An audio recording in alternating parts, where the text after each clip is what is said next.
2 मिनिटाची मॅगी तर कोणीही बनवल, पण 2 मिनिटात मॅगी कधीच बनत नाही, हे आपला अनुभव आहे.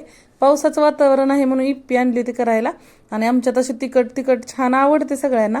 तर आज ना पावसाचं वातावरण होतं, आम्ही चौघच घरी होतो नाश्ता करण्यासाठी, म्हणून मग इप्पी करायला घेतली होती. तर सगळ्यांनाच खूप आवडते बघा. सगळा स्वयंपाक वगैरे उरकून मग मी इप्पी करायला घेतली. तर तेलात ना कांदा घालायचा भरपूर. आणि 4 माणसांसाठी आम्ही 3 इप्पीचे पॅकेट घेतलेत बघा. मोठेवाले आहेत ते 15 रुपयेवाले. आणि इथं बघा तेलात कांदा वगैरे भाजून घेतलाय. आणि त्यानंतर ना तेलात टोमॅटो टाकायचा. अशी इप्पी करून खावा, तुम्हाला खूप खूप आवडेल. कारण हे ना माझ्या सासूबाईंच्या हातची म्हणजे इप्पी आहे, त्या अशी करतात.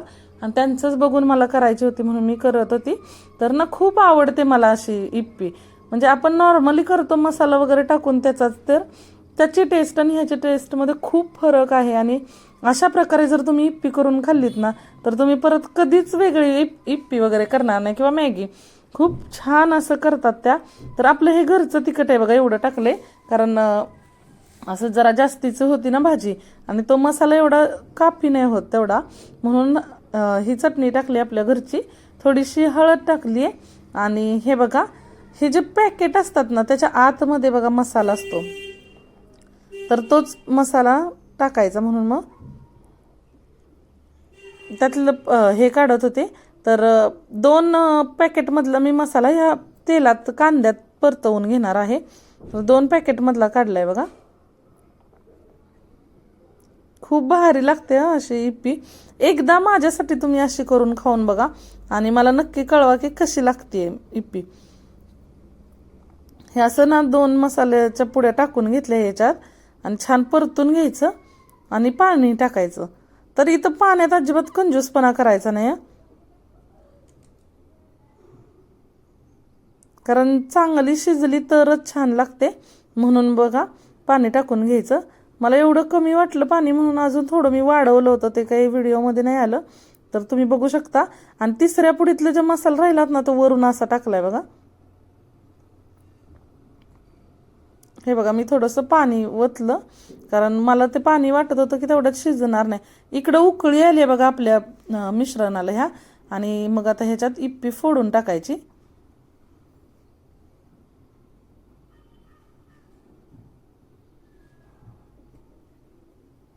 पाऊस पडत असेल, वातावरण थंड असेल, तर गरम गरम इप्पी आणि सोबत चहा प्यायला एवढं भारी वाटतं ना.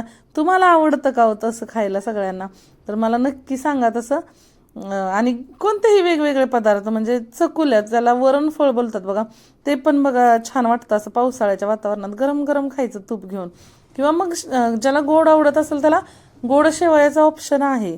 पण ज्यांना गोड आवडत नाही ना, त्यांना हा इप्पी बेस्ट ऑप्शन आहे पावसाळ्यात. तर ह्याचा आनंद घ्यावाच लोकांनी. दररोज थोडीच आपण हे असलं मैद्याचं वगैरे खातो. आणि शेवया तर असतात आपल्याकडं, पण हे इप्पी ना अशी छान वाटते. म्हणून मग आज पाऊस पण होता म्हणून करायला घेतलं होतं. तर इकडे बघा शिजायला ठेवले. आणि कळेल तुम्हाला 3 ह्याची किती इप्पी होते, भरपूर होते अहो.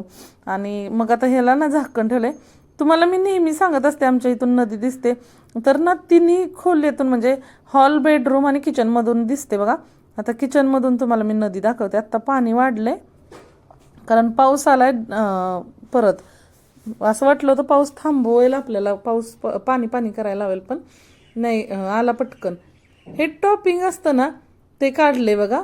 ज्याला आवडतं अजून तिखट ते वरून घेऊ शकतात. हे काही तिखट नसतं, पण आपलं असं छान खमंग चव येते. ते एका वाटीत काढून घेतलं, म्हणजे परत ज्याला हवं ते वरून घेऊ शकतात.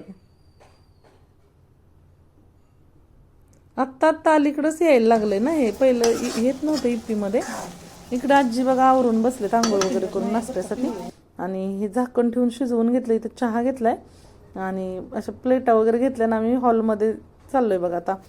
कारण मस्त असं बसून आणि टी व्हीला वगैरे काल भैरव अष्टक वगैरे असं लावून ना आम्ही खाणार होतो. आणि मग इकडं बघा नाश्त्याची तयारी झाली ऑलमोस्ट. आणि आता खायला घ्यायचं. तर इप्पी असली ना तर सगळ्यांनाच मस्त वाटतं खायला. कधीतरी वेगळा नाश्ता पण पाहिजे. शेवया, उपीट, रवा, अजून पोहे, हे तर दररोजचे ठरलेले पदार्थ आहेत. त्यानंतर बघा अशी छानशी इप्पी तयार झाली. असं छान फोटोशूट केलं आणि मस्त इप्पी खाल्ली. तुम्हाला आवडत असेल तर नक्की करून पहा, अशी छान लागते.